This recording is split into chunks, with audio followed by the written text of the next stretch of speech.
Hi, good afternoon, and welcome to CIO Leadership Live. I'm Mary Fran Johnson. I'm the Executive Director of CIO Programs at IDG, and I have the great fortune today to be interviewing and speaking with Dick Daniels, who is the Executive Vice President and CIO of Kaiser Permanente. Dick reports directly to CEO Bernard Tyson, and he leads the IT vision, strategy, and execution across this $75 billion healthcare enterprise.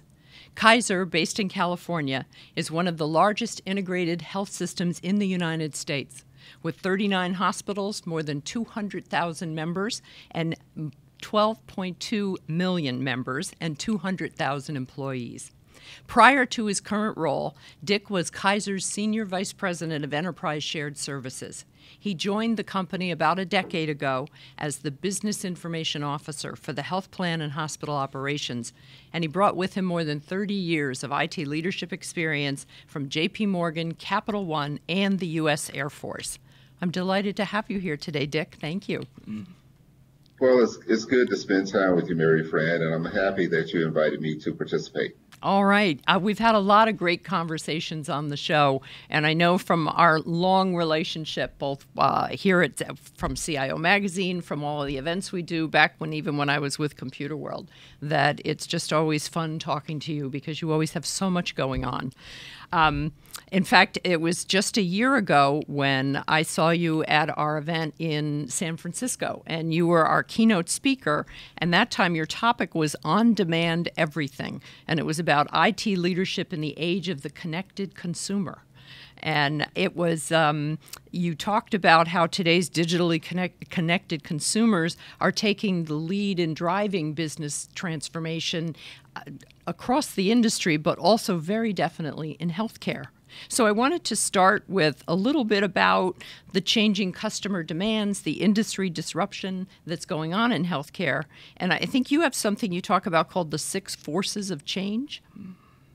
Yes, and thank you for asking about those, because it's good that we start from a industry perspective. And I do want to talk about 6 different items very quickly that are changing in the healthcare industry. And the first one I want to start with is about the demographic changes that are happening. So we live in a country where, frankly, the baby boomers are getting older. And consequently, we're going to see more demands for healthcare. You know, it's really based upon people just getting older. And at the same time, while we have an older population to take care of, the quantity of healthcare workers available is shrinking. So this presents some real challenges for the healthcare industry. Secondly, there is a consumerization that's taking place of healthcare. It's really interesting because what consumers expect from healthcare is largely being shaped by their experience with other industries. So the fact that people can grab their smartphone and go into online banking and do any type of banking transactions, people have those same types of expectations when they come to healthcare. Thirdly, healthcare is a lot of innovations are taking place. As a matter of fact, we see a lot of new entrants coming into healthcare and a lot of non-traditional players. I'm sure you saw the announcement about Amazon, Berkshire Hathaway, and J.P. Morgan Chase. We wouldn't typically think of companies like that getting into healthcare, but we do see a lot of new entrants and a lot of innovation taking place in healthcare. Yeah, well, who would have thought that Google would be affecting the thermostats in our homes? You know, I mean, a lot of these tech giants are changing the industry, the landscape for all industries, and I guess healthcare doesn't get a pass on that. Well, and there is a lot of money in healthcare, so yes. that tends to have that tends to attract people to an industry. So, you know, there's just a lot of interest in healthcare. Next is the expanding role of government. And I mentioned earlier about the older population, how the population is aging. That means that there are going to be more people covered by both Medicare and Medicaid. And as more people are covered by Medicare and Medicaid, where the government really determines what the payments are going to be, that is forcing the industry to get more efficient. Yeah. And the last couple of things are just about the consolidation that are taking place, because we see more payers or insurance companies combining with hospitals, combining with provider groups. Mm-hmm. So I would say probably 20 years ago, we saw a lot of consolidation taking place in the financial services industry. Yep. Now we see a lot of consolidation starting to take place in healthcare. Mm-hmm. And the last industry item I'd like to mention is about affordability. I think we all know that healthcare is just expensive. And it's expensive to corporations who provide healthcare to their employees. Mm-hmm. It's expensive to individuals who are buying healthcare. And it's expensive for the government. Yeah. So I don't think anybody's happy about the cost. So I think it's an industry challenge to continue to make healthcare more affordable. Yeah. So those are some of the 5 or 6 forces that I think the industry is dealing with healthcare. Well, and of course, you mentioned one of them being government and the role and the regulations and all, but there's almost a shadow 7th one in just the sheer politics around healthcare today and all of the different voices on it, which thankfully for us both, we won't try to solve that on this call. Well, I'm gonna stay away from politics. Oh, yeah. Oh, me too. Me too. Let's shift to something that's more fun to talk about. Essentially the leading edge kind of digital activities that your members are not just waiting to see in a year or two, but things that Kaiser is doing right now, that your consumers, your members, those 12.2 million people are noticing in their dealings with Kaiser. So within Kaiser Permanente, we absolutely have a strategy, to deal with these 6 forces and the forces of change that we're seeing in the industry. But I'd like to tell you about something that we did within our organization, and it leads up to some fundamental beliefs. As we're seeing what's happening within the organization, the senior management of the organization really got together to talk about our strategy and how we wanted to respond to all the challenges. Yeah. And one of the things that we spent time on was coming up with our fundamental beliefs about healthcare and what we should be doing. And the result of our communication with each other was, I think, very powerful. And I'd like to just share with you we came up with 4 fundamental beliefs that are driving our strategy. Okay. And I want to read these because I want to make sure I get them right. And the first one is, we believe that life, liberty, and the pursuit of happiness require total health. Mm-hmm. And that includes equal access to high quality health care for all. Mm-hmm. Number 2, we believe that total health is more than freedom from physical affliction. It's about mind, body, and spirit. Mm-hmm. Number 3, we believe that healthcare must be affordable for all because thriving individuals, families, and communities require that. Mm-hmm. And number 4, we believe in a healthy and engaged life with good beginnings and dignified endings. Mm. Okay. So these 4 beliefs are like the guideposts for our strategy, and that's what's driving us. Yeah. So there are certain things that have been born out of these beliefs, like making healthcare more affordable. So we're committed to an agenda of affordability within our organization. Another one is this focus on what we call mental health and wellness. Mm-hmm. So mental health and wellness.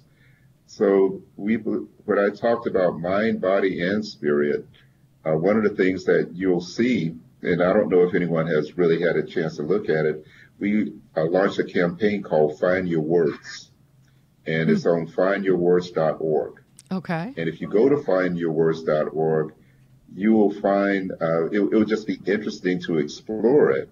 But this is where we're addressing mental health and wellness, Okay. and in particular, depression. So we want to make sure that we look at people's mental health, not just their physical health. Yeah. Well, you know, and one of the points you made when we talked recently, because we were talking about strategy, and you made the point that there's a big difference between an IT strategy, which is things you implement within the IT organization, and then what you're doing with technology across Kaiser Permanente, because that's not something you're just leaving to the different business unit leaders. You're in charge of all of that, the way technology essentially is spooling out across the organization. Talk a little bit about that journey and some of the pieces of it. I know you've made some progress, and you can call out a few of those, but it's also interesting what you have in front of you. I mean, the notion of IT strategy, as you pointed out, is usually kind of narrow, but when technology strategy is a much bigger topic. Absolutely. So I want to talk a little bit about both of those because they are different. In looking at our overall use of technology in Kaiser Permanente, there are three big pillars to our overall strategy in the organization. The first one is really around optimizing our current capabilities. Because we're a technology-enabled organization, and there's still opportunities to optimize what we've already installed. And, using technologies, whether we're talking about RPA or machine learning and artificial intelligence and chatbots. So we think there's a lot of opportunity still to optimize our current capabilities. Yeah. The second big piece is around digital. And I'm going to talk later about digital, but we think there are still opportunities to digitize, if you will, many functions within our organization. And the third one, I just put it under the area of innovation, but the way I like to talk about it is strategic innovation. So it's not innovation for innovation's sake. It's directed towards something where we want to make a big change in our organization and do some transformational things. Now, within the IT organization, I'll talk about it very quickly, but there are 5 pillars to our internal Dick, you've strategy. got more pillars than lists. I don't know how you keep track of it all. Well, I'm a list person. Right? I know. So I know. I have to have frameworks. I can see you going down. It's like a whole forest of them. Well, within the IT organization, we're modernizing our infrastructure, and this is really taking more advantage of cloud computing and the capabilities that are there. The second one is we have to accelerate development. So we're looking at how do we leverage Agile and DevOps. Right, and design thinking and all that, Exactly. Then improving productivity. We need to improve the productivity of our IT organization, and we're looking at where's the manual work taking place within IT, and where are the places that we can automate it. And with the productivity piece, has that changed in what you're measuring? Because that's a long-standing complaint against IT organizations is they have a tendency to have a lot of metrics about things that only IT people care about. Well, everybody cares if the network's down, but network uptime statistics and that sort of thing. So when you think about like the way you're measuring and watching your progress with IT productivity, what are you measuring that means a lot to your business colleagues? Well, our approach is really internally looking at what things are still being done manually that we can automate. Okay. So that's what we're looking at is the manual work and seeing where we can introduce automation to reduce the amount of manual work. Now, in terms of metrics, there are really 2 big things that the organization cares about from IT. One is the availability of systems every day and make sure that those systems are up and running and available. Right. And the second one is the projects. The projects that we're executing on, are we getting those delivered on time and on budget? And we're sort of changing the way we measure that because as we are employing different methodologies like DevOps or Agile, you're not going to be late, right? So it's a matter of throughput and velocity and those types of metrics. Yeah. And the last two pillars of my strategy are around reliability and security. So we talked about availability, but cybersecurity is a very big deal. Yeah. And we want to make sure that that's prominent in our strategy because it's really imperative, I think, for every organization to make sure they have a strong cybersecurity program and managing that risk to the organization. Yeah. And then lastly is empower our people. Yeah. Because none of this happens without people. Right. So it's really important that we are supporting our people. It's important that we're providing great training to our people because these new technologies do require people to get retrained so that they're competent and they're prepared to exercise these new technologies to support the needs of the organization. Well, and that comment about the people, I think that whenever I talk with CIOs about cybersecurity issues, the education and training, and I should say the constant education and training that is needed around cybersecurity awareness and procedures and all that is usually tantamount to how successful it is. Tell me about what is the size and scope of the IT organization that you have running all these pillars and providing all these services for those 12.2 million members and the 200,000 or more employees? How large is your IT operation? We have about 6,000 employees in IT. And the way that we're organized is we have big businesses within Kaiser Permanente, and we are organized and aligned to support our business partners. So our org model is one that's aligned to supporting our health plan, which is, largely around insurance products. But also we have a big care delivery organization that we support. So we have people aligned to care delivery, and we have another group of people that's aligned to what we call our business functions like HR, finance, legal.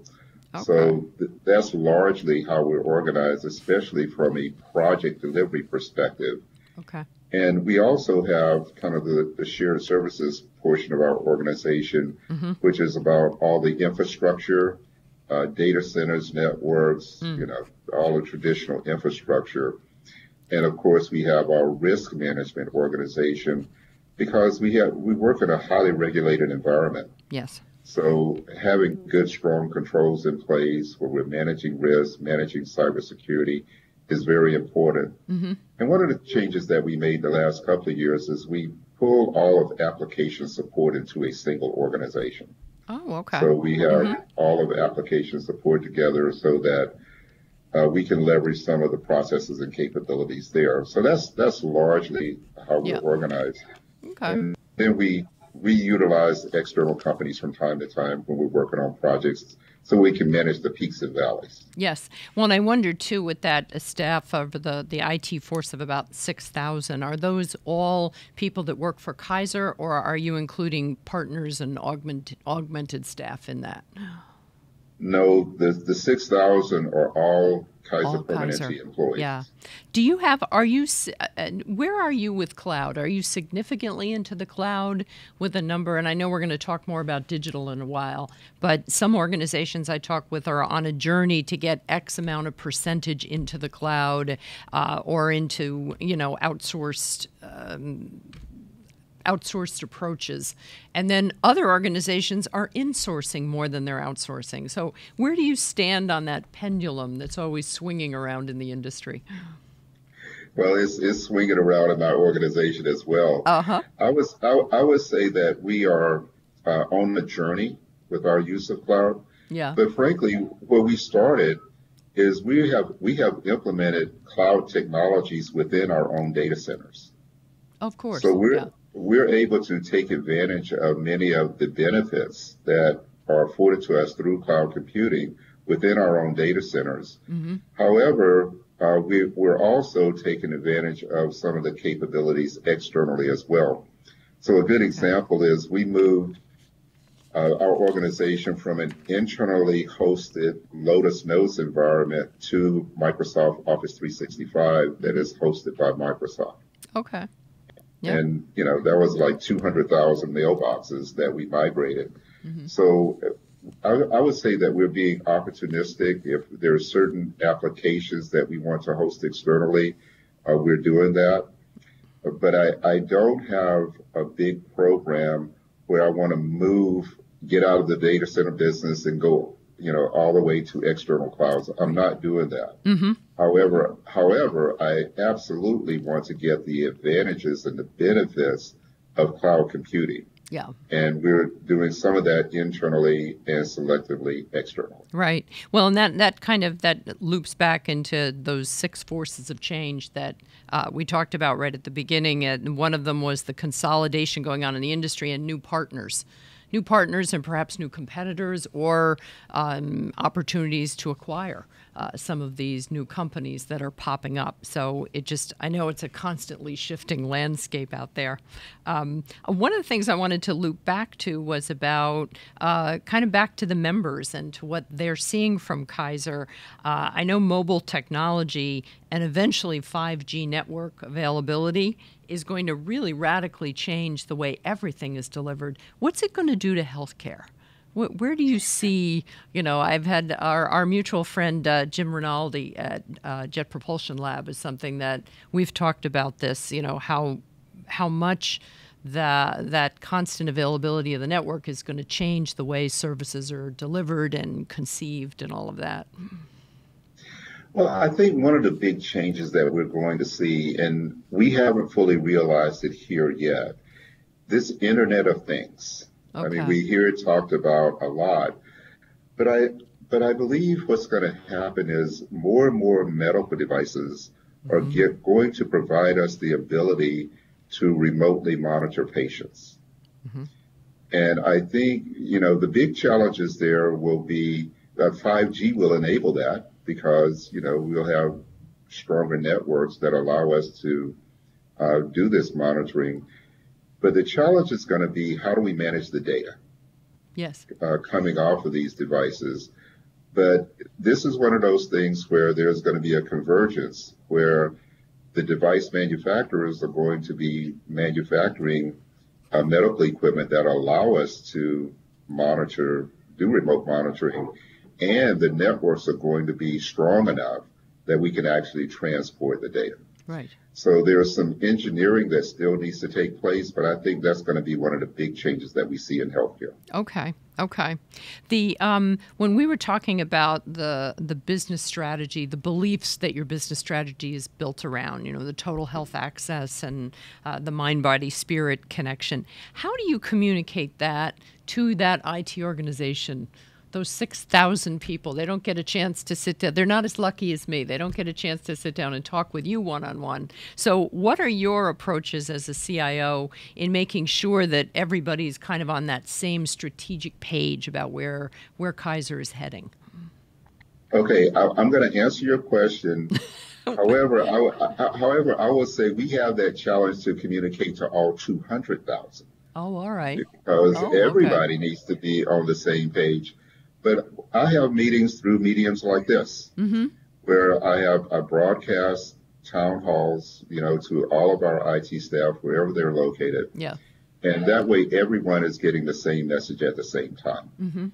And with technologies like what we're using right now, it even allows questions to be asked, and I can respond to questions. And I probably do that maybe 2 to 3 times a year where we get everybody online. Right. And they're usually well attended. We record them for playback and that kind of thing. But because it really is important to communicate and make sure that everybody has the same information. Yes. Well, and I know that we've talked about the 3-year strategy that I think you're in the midst of now. And on the tech side, it's all that, we mentioned moving apps to the cloud, reducing your data center footprint, the agile and the design thinking. all of that kind of leads into a whole lot of re-educating and retraining that is going on and needs to go on inside of any IT organization. How are you approaching that? Do you have something like a Kaiser Permanente IT university? Some organizations do that, where they have almost a formal educational approach to staff skilling and retraining. So what are you doing to kind of help make this change more palatable? So this is such a big change effort. It really is. It's a lot of aspects to it, but specifically under the Empower Our People, we've built out curriculums. Okay. And we're thinking about personas within our organization and what training should people go through depending upon the role they play. Excellent. So it's like a role-based training, if you will. Yeah. And that's how we're going to get through this and make sure that people get the right training so they're equipped to deliver the kind of things that we want them to deliver on to support the strategy. Okay. I know when we've talked previously, I have a lot of Dick Daniels quotes that I've written down, and one of them that I like, top of mind for you, is equipping your leaders on how to lead through change. And another one that is a favorite of mine, that you say that if you're leading and no one's following, you're just another person taking a walk. I don't know if that's an original, but it's a great one. Well, it's really important because it takes a lot of leadership.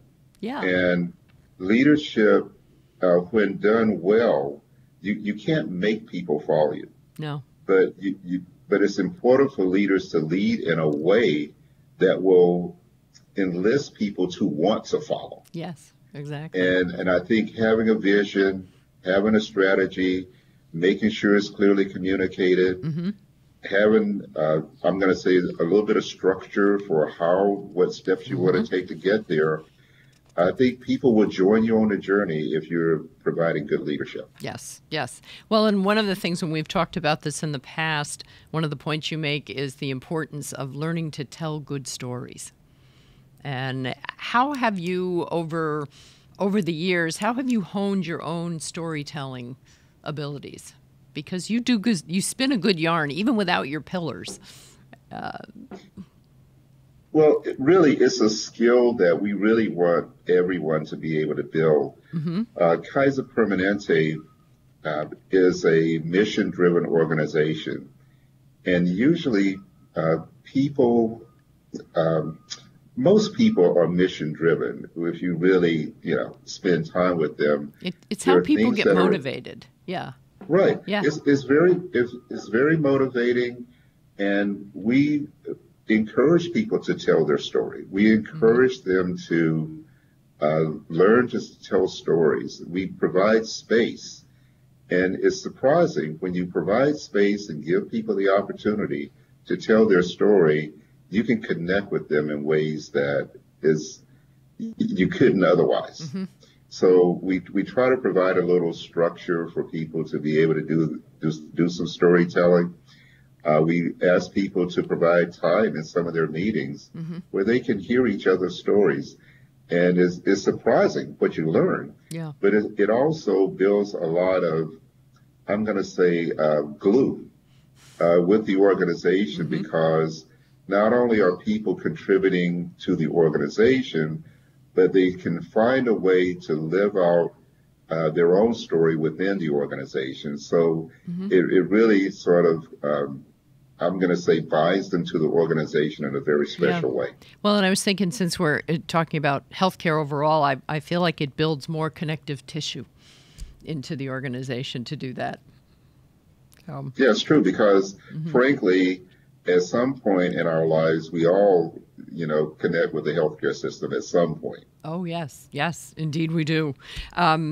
I wanted to talk next about the kind of the evolution into the future and the innovation aspects. I know 2 years ago, Kaiser launched the member-centric medical office model. I think you have 10 clinics now around this. You sent me that marvelous article in Fast Company with the interview with your CEO, Bernard Tyson, about what's happening with that.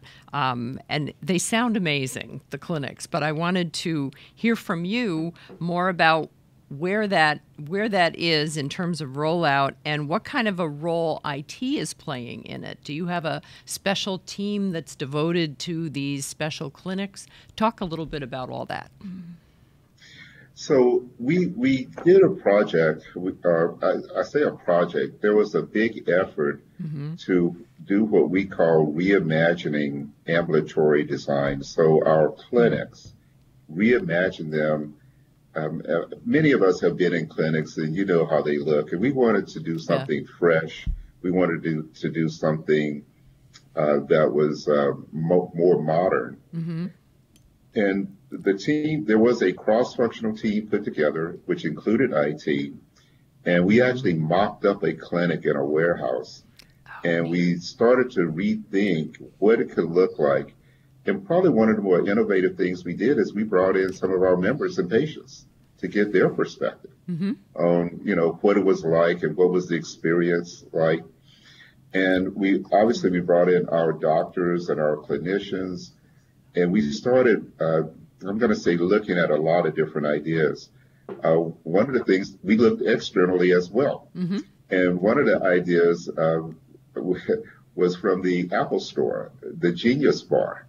So we put that up, and it provided a place where people could come and ask questions. So rather than just sit in the waiting room, and actually there's a lot of value that came out of that because, we have our mobile app and we can help people get if they don't have the mobile app, we can help them set it up. And so there were a number of ideas that we actually implemented. I'll give you another one that I thought was pretty interesting. And that is when you walk in an exam room and there's the table that's usually the table with that room. Paper thing on it. Yeah. Exactly. So we work with manufacturers and now what we have now is it looks like a lazy boy chair. Oh, wow. And you can sit in. And then if you need to go to a table, it flattens out like a bed. Oh, how so neat. Just ideas like that. One of the other things we did in the exam room, we put a screen up in the exam room, and it's a pretty large screen. But from the screen, you can video conference with the specialist if that's necessary. Yeah. So you have video conferencing capability from the room, because otherwise, you see your primary care physician, and you may need to go home and get another appointment. Well, perhaps we can take care of of that second appointment while you're in the office. So what IT did play a big role, and we actually implemented a number of different technologies to create a different experience. So as an example, one of the experiences is we allow people to check in for their appointment from home. Okay. Much like we do with the airlines, where we print out our boarding passes at home. Yeah. So you can print out a document at home. You can make your copay before you ever leave home. And you come into our medical office building, and there's a kiosk that just scans your QR code and lets us know that you're there. And that's the way you check in. And if you need to pick up a prescription, we can text you when your prescription is ready. Okay. So there are a number of technologies that we implement to make that it's always tough when we go to the doctor, but we wanted to make sure it was a good experience. Yeah. Well, and I could see doctors, once they get used to the idea that they have to learn another tech thing, I could see them really liking the fact that they can sit there and be face-to-face with the patient instead of constantly swinging away to type things in on a terminal. I know my own primary gets very frustrated with that. She'll be like, you ask a question, she's like, well, I can check that, and she has to turn away and type in it. And usually they're muttering under their breath about the system and how much they dislike it, that kind of thing. Now, you have many, I think hundreds of medical office buildings. So this is not everywhere yet.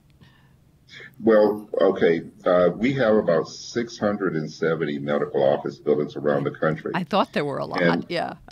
And what we're doing, all of our new medical office buildings are being built with a new design. Okay. So we don't have a special team. This is just the way we're going to build them going forward. Okay. And in many cases, we're retrofitting some of the existing medical office buildings with the new design. Yeah. Well, and I love the idea of being able to go in and like the kiosk check-in, because that's one of the first things you have to do when you go into a medical office is you have to go up to the desk and try to get the attention of one of the two or three extremely harassed looking clerks that are behind the desk, and they're on the phone with other people. And, you know, it's just, you have to give yourself, you have to have a Zen attitude toward it, or you could get very frustrated. So the idea of just adding little human touches in like that, I think, is in and of itself pretty clever. It is. And I'll tell you something I'm thinking about. Yeah. And we haven't implemented it yet. But there's this geofencing capability that, or facial recognition. Yep. You know, so there's still lots of opportunities for us to do even more than what we've done already. Yeah. Now, how do you keep up with all of that? I mean, you've got a lot going on with everything you're running. What is your approach to kind of staying current with all of these possibilities? Or do you just drop in and visit with your innovation team a couple of times a month? How do you kind of stay on top of these things? So, well, first of all, I have to stay in touch with the technology that's going on around us. So I try to make room in my schedule for that. In terms of staying connected with our innovation teams, I don't just drop in on them, they're scheduled. I have time actually scheduled where, you know, and frankly, I'm challenging our organization to see how and where should we be using some of these new technologies. Okay. And then my team is often doing new technologies that I'm not even aware of. So it really is important for me to stay connected with them and make sure that we're implementing these new technologies in a way that's safe as well as reliable. Yeah. So it's part of my schedule. Okay. Well, and we were talking about all the really nice kind of human benefits of these. I think there's 10 of these new clinics that have a lot of these, you know, the full screen in the room and the different sort of check-in, but they also are a big cost savings. I think in the Fast Company article about this, they noted that they're projected by 20 to 40% boost in the number of face-to-face visits that they can schedule in these rooms because of it. That's a pretty big operational boost. Yes, and actually, in addition to that, because we re-engineered the way the space is utilized. In some cases, we reduced the number of square feet that's required because we just reimagine it, if you will, and we're doing it in a very different way. So the throughput is higher, the amount of space is less, and all of that contributes to a better experience for our members. Yeah. The one of the points you've also made when we've talked in the past about how important it is to learn the business. And I like there was one of the interviews you did, you talked about how if you're on a bad day or a really hectic week, you'll still go out of your way to stop in at a hospital. And that sort of recharges your own batteries. Why is that? How do you approach that when you drop in on a hospital? Well, or do you arrange that in advance? No. I want to speak to both points. I think one of the ways that IT professionals can become more valuable to their organizations is to really learn the business. Yep. I mean, we as IT professionals, it's great to know the technology, but it's more powerful when we know the technology and we know the business. So I would recommend to any IT leader or IT professional to really invest the time to learn the business. Number two, I was telling you about our mission is to provide high quality, affordable health care to our members and the communities that we serve. And sometimes you're right. If I have a tough day or a tough week, and I could just stop by a hospital and no, I don't schedule it. I could just stop by and I could just walk through. Mm-hmm. And when I walk through a hospital and I see our clinicians at work, I see, patients coming in for care or coming in to pick up their prescription or coming in to get their lab results, it really grounds me. And it also provides the context for the work that we do from a technology perspective, how important it is to the lives of people. Okay. And that is, it keeps me grounded.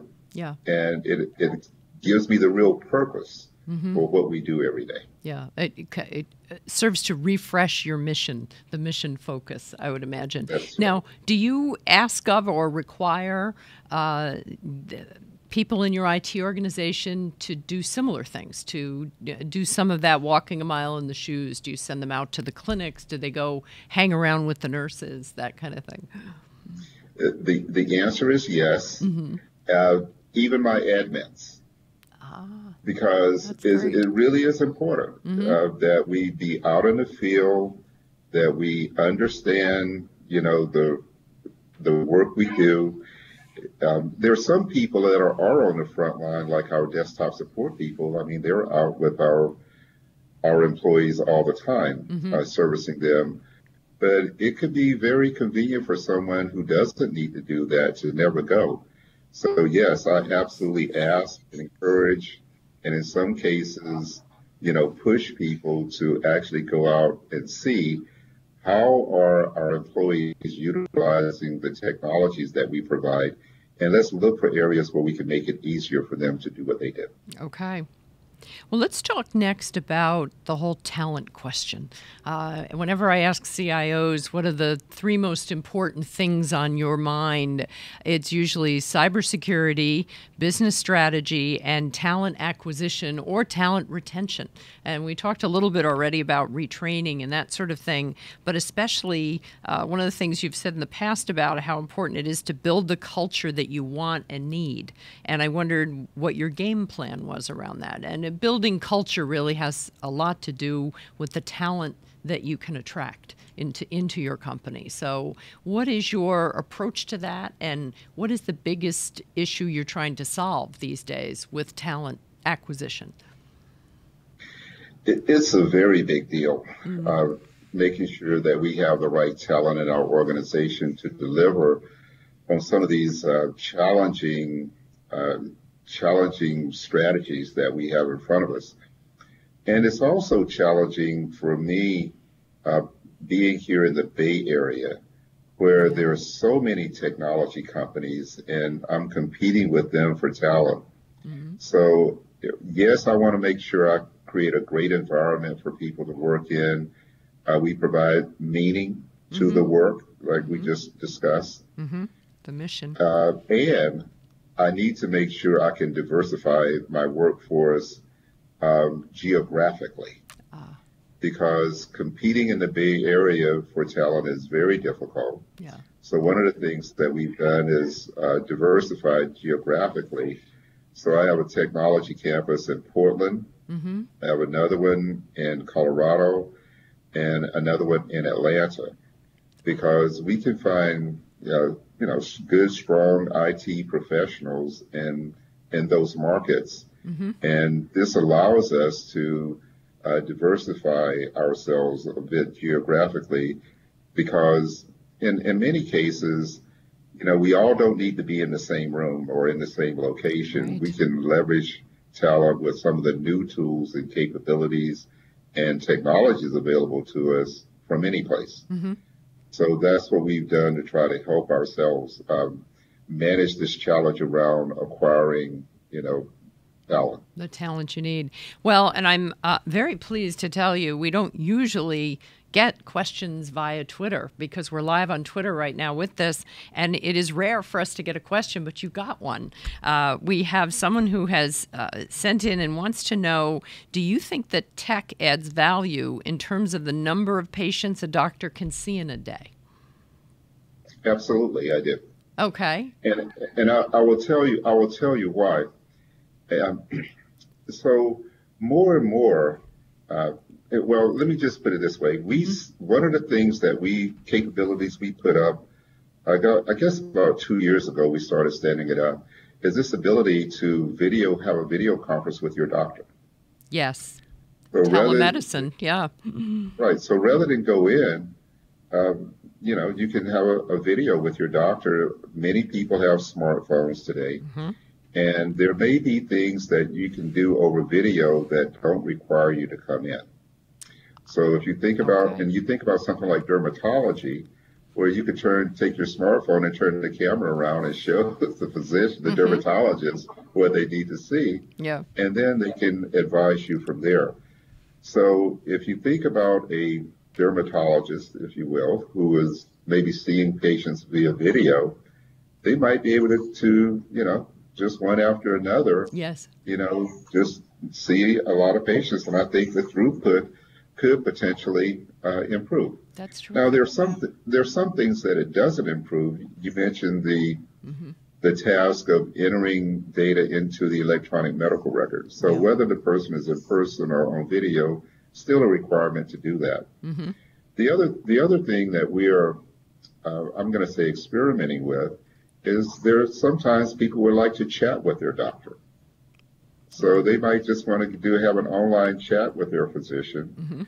And, so that could be a way of interacting. So I think there are different interaction models. And with those different interaction models, some of those might improve some throughput. Yeah. Well, and it sounds like something that could save time on both sides. If you can just send a quick email and your doctor can say, oh, I know exactly what's going on, go pick up this prescription, this is to be expected. You don't have to make the trek in. Well, speaking of that, we do have this ability to email your doctor. And in 2017, there were over 25 million secure emails sent from members to doctors. 25 million. That's at least 2 emails per member, right? Right. Yeah. And it's great because if I've got a sore throat or, something is going on, maybe I could just email my doctor. And in some cases, if the doctor can, exchange email with the member, call in a prescription and, you can pick up the prescription on the way home. Yeah. And that becomes the means of interacting. So there are these kinds of interactions, I think, can make a huge difference. And it's a lot more convenience for members and patients. Right. Well, I want to circle back to something that you mentioned earlier, that we were going to talk about digital, as though a digital type strategy is a separate portion, and it may not be, of your overall IT and business strategy. What is it about digital that's worth kind of calling out separately and talking about? Well, first of all, this is a big topic. Yeah. And it is. I want to share with you, we are so excited about our journey along these lines, and I want to tell you a bit about it. But I also think it's an opportunity that has presented itself because of some of the new technologies that are available that frankly weren't available before. Okay. So we've been on a journey leveraging digital, and I just want to give you some numbers. I told you about the 26 million emails that were sent between members and their physicians. But on our digital site, we will likely this year exceed 300 million logins from people coming to our website or using our mobile application. And there are a few things that people come there for.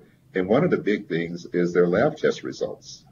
So members of Kaiser Permanente know if you come in the morning for a lab test, by the afternoon, you can look online and you can see your lab results. Yeah.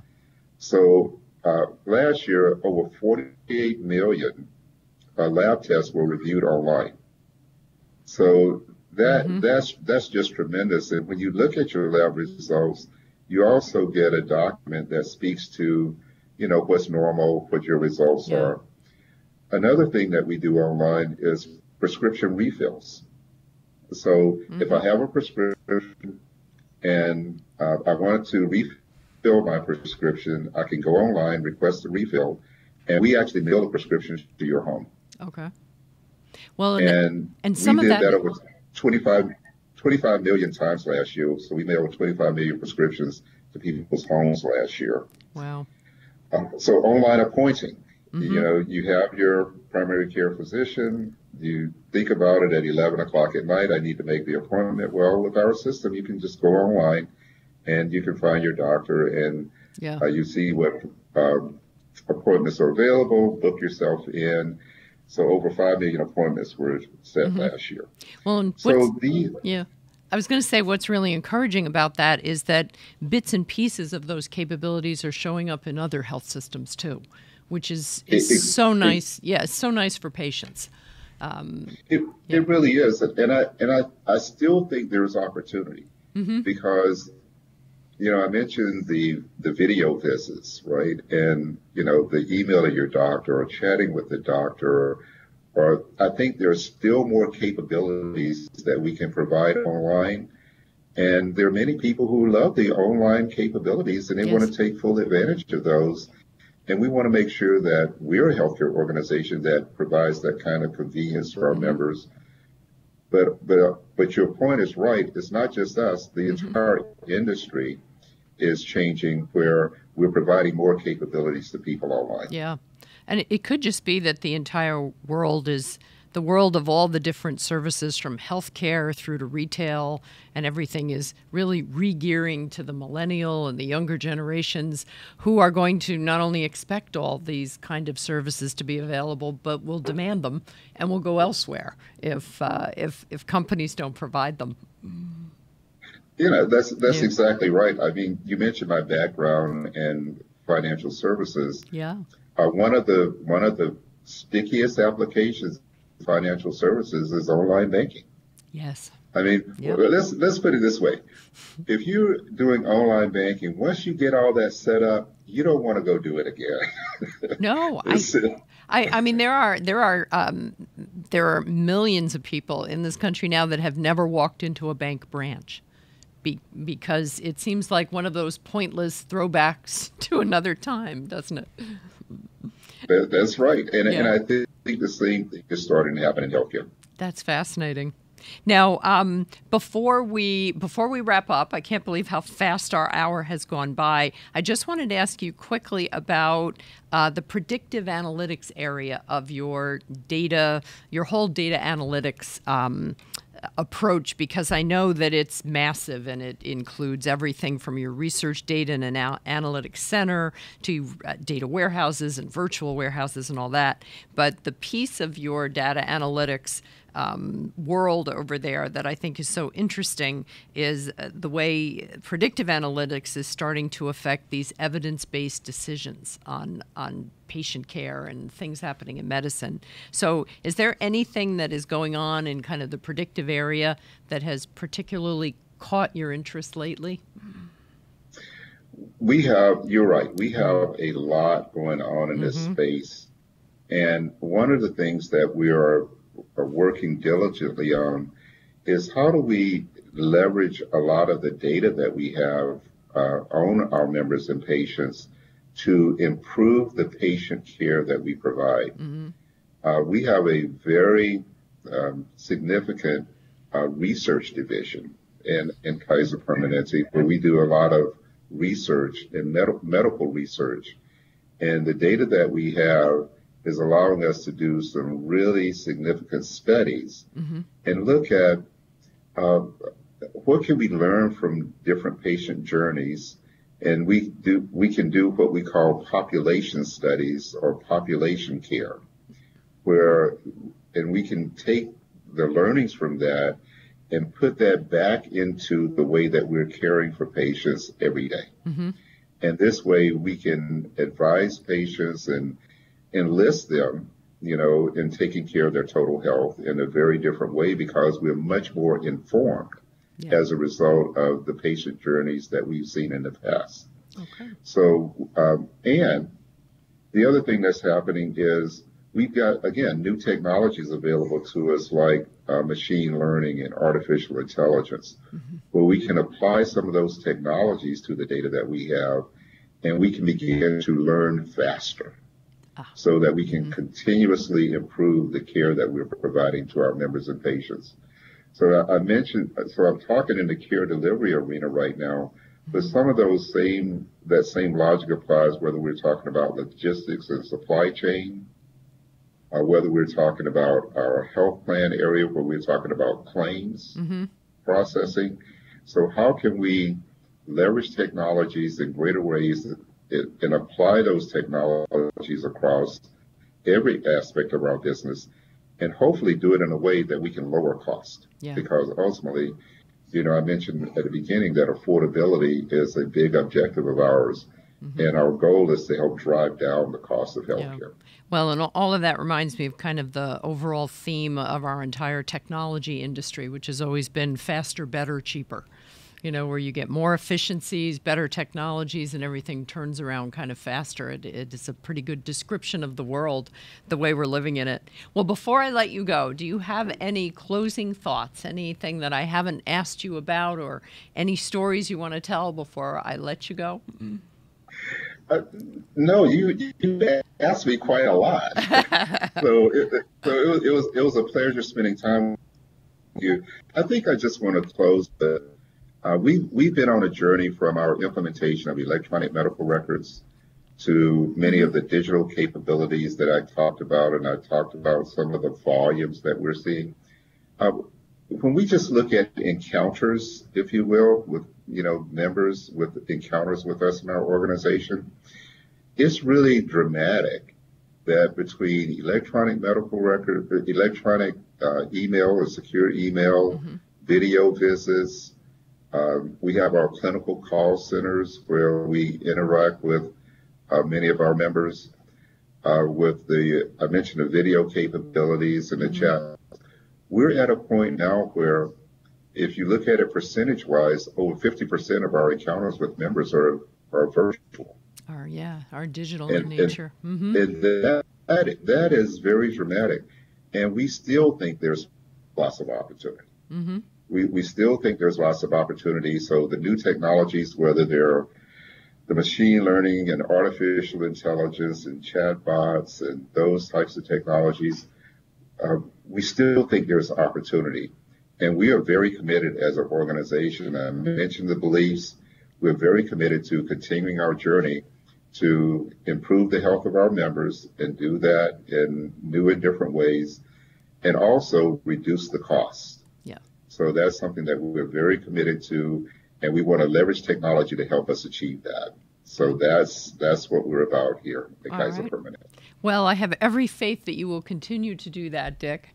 And thank you so much for your time today and for all your candor and all the discussion about these different aspects. I hope I'm not going to hang up the phone here and think of a really important question I should have asked you. I feel like we hit on everything I could think of. So I appreciate your time today. All right. My pleasure, Mary Fran. Anytime. All right. Take care, Dick. All right. Take care. All right. And thank you very much for joining us for this latest episode of CIO Leadership Live. We will be back on October 15th with an interview with the CIO of Align Technology, Sri Kohli. So I hope you'll join us for that. And if you tuned in a little later to this broadcast, please feel free to check it out on @CIO Online on Twitter, or by within the next day or two, we will have it posted to CIO.com, and there will be audio podcasts also that we put on SoundCloud and iTunes and the third one that I can never remember. But the podcasts will be out there, and we thank you very much for joining us today and listening in on my conversation with Dick Daniels, the Executive VP and CIO of Kaiser Permanente.